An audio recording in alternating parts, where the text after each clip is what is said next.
I'm now going to give a high-level description of what Module 4 is all about. I'll be very brief since we're not necessarily presenting a lot of Module 4 material this week. It's mostly focused on Module 1, 2 and 3.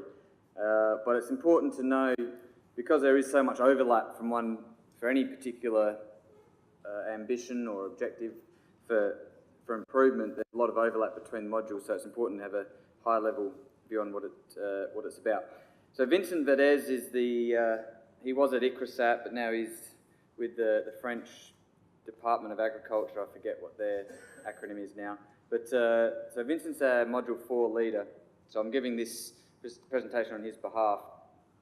So the core areas of focus, or the big topics for Module 4, are to increase plot throughput and reduce costs through mechanisation and automation. This is front and centre for the module, is to improve phenotypic data through mechanisation and automation, to improve the quality of that data, the accuracy, and drive down the price, so that we can hopefully have higher throughput and have more data of higher quality for the same level of investment. So that's the main area. But we're also looking at high throughput phenotyping. High throughput phenotyping is an area in which there's investment across, I think, probably every CG breeding centre, and it's often done in isolation. And so what we're wanting to do is to bring the community together and say, this is an exciting space that is probably still in the validation phase. It may, certainly not all parts of it are going to deliver value, but the research probably needs to be done to work out what's providing value and what's not.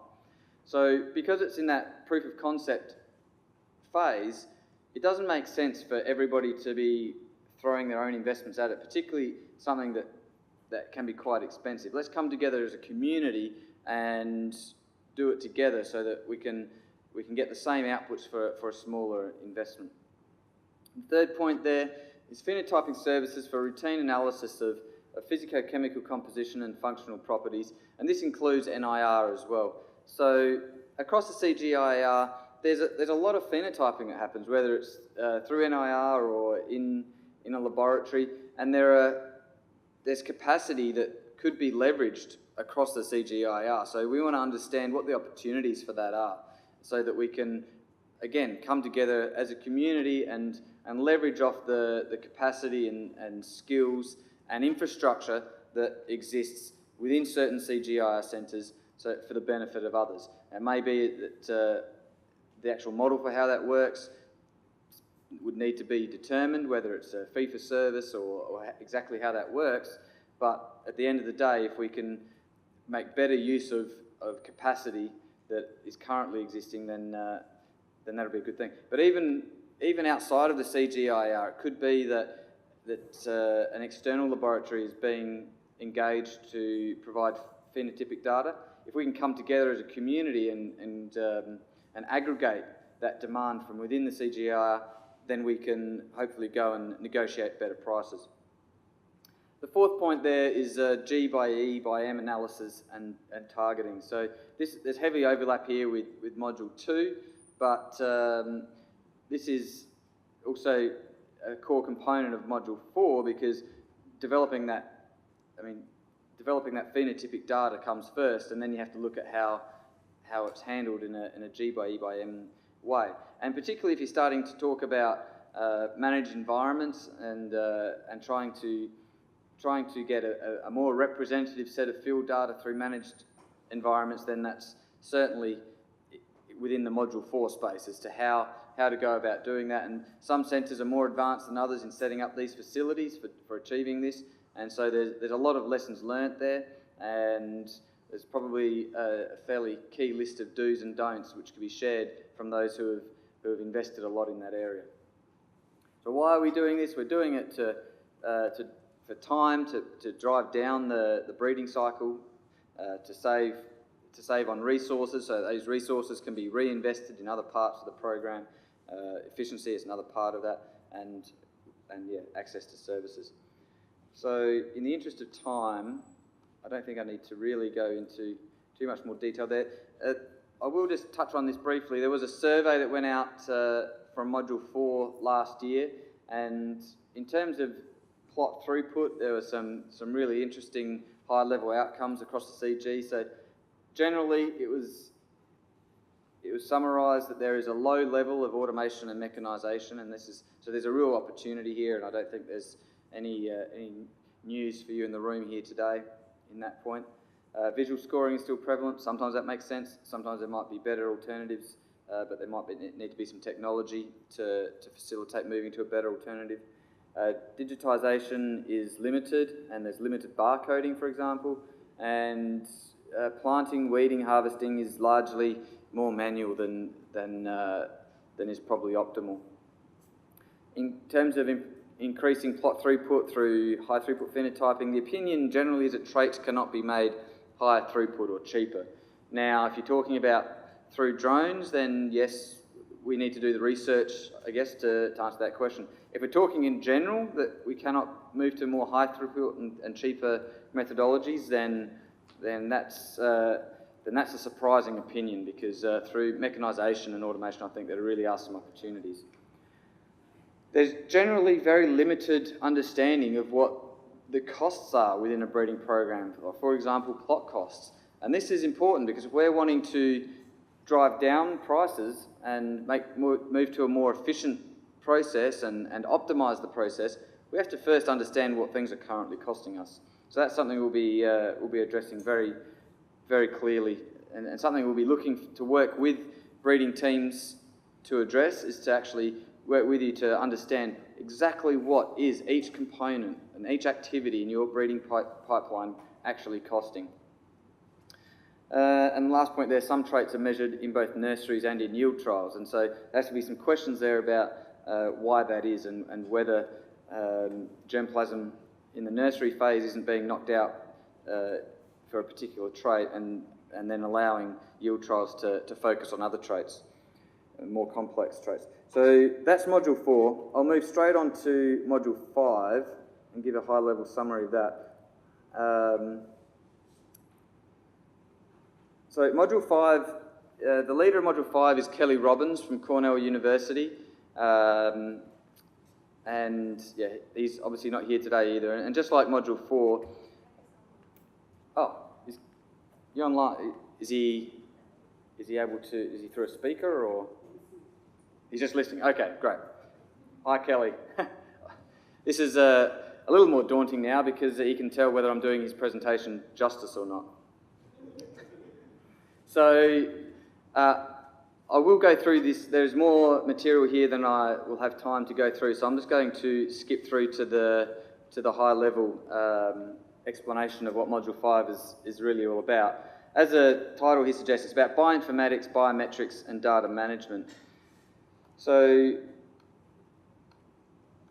if I get to the core areas of focus, it's looking at the architecture of enterprise breeding management systems. So you may be aware that there's those of you who are in the rice space here in the room are aware that there's a very significant investment in development of what is called B4R. I'm not sure if it's breeding for rice or breeding for results, but it's a breeding management system. So the architecture of an enterprise breeding management system is important. It is a core area of focus. Capacity development and community of practice engagement.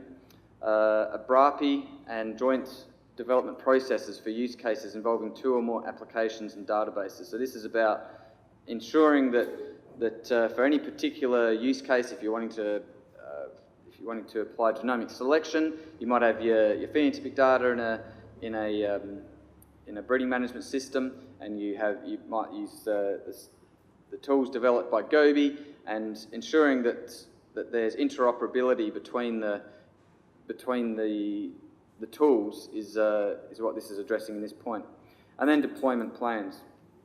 So to go into these in a little bit more detail, just to describe the current state of data management, there are many databases in various states of adoption across breeding programs, and for some of them development as well. So there's There's B4R, as I just mentioned. There's BMS, which IBP have been developing, which I'm sure many of you are very familiar with.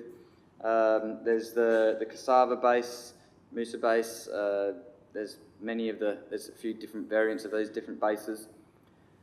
Then you've got the tools developed by Gobi, which you're going to learn more about this week, Genesis, and obviously they're flat files. I mean, that's probably the most basic level. So this is just describing that whether you're using B4R, BMS, or cassava base, you're probably wanting interoperability between Gobi, Genesis, and flat files, or particularly if you're trying to get material or data from flat files in the first place. The architecture, the current state is that there are the multiple applications and databases found on various domains of the breeding process, and there's little interconnectivity. And where we're wanting to move toward is a system of applications and databases that fully support complex breeding use cases and workflows, with individual applications and databases that can be replaced or refactored without cascading effects. So that's part of the role of Module 5 is to enable that situation. So the transition from the current state to the ideal state was just described within the near term and the next 1 to 3 years is to focus on development of key applications and databases in critical domains and targeted integration for key workflows and use cases. So a part of this is to understand what are the key workflows and use cases, and that's where we need to be interacting with all of you to understand what these are. And then in the medium term, sort of looking out between the 3 and 5 year period, is to provide maintenance and support of key systems that are in use and focus on integration of applications, database and databases. So in terms of capacity development and community of practice engagement, there are events coming up. So there's a hackathon, a BRAPI hackathon coming up in August. There's a community of practice training workshop in the coming fall with training on R and Shiny, Galaxy, advanced statistical modelling, but also open to other topics to be covered. So if you've got suggestions, please get in touch with Kelly Robbins. And also Kelly's working on facilitating sabbaticals with 5 community of practice sabbaticals of approximately 1 month long, but also put out a call for proposals from community of practice members. And Module 5, Excellence in Breeding, and the expert advisory group within that module can serve as a matching program to put individuals together with institutions to facilitate that. The integration focus of 2018 is to look at genotyping and sample tracking for phenotyping, field data collection apps to streamline that process of collecting data in the field. Use case development and validation workshop coming up in June for genotyping and phenotyping, and I'm not running this module, but I expect that part of that is to better understand the use cases that are needing to be supported, and an analytics pipeline workshop in May. So there's quite a bit of activity happening in that space. Now, the deployment plans, the current landscape, mapping. So Module 5 is looking to map the breeding applications for each program to the architectural design and to refine the architecture, and then moving towards deployment. Core systems will provide excellence in breeding with plans for expanding their user base, and will seek to consult on successful models for sustainable support of open source software. The key there being that we're supporting open source software. And supporting member programs in making informed breeding IT decisions. That's something we see as part of our role to ultimately what we want is we want our member breeding programs or excellence in breeding member breeding programs to be having all of their data in a breeding management system.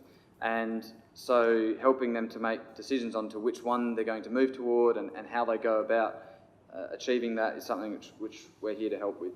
So we'll develop plans for longer term guidance after current landscape report is completed, which is that first point there. So that's Module 5. I apologise that we're a little over time, but thank you very much. Ishmael.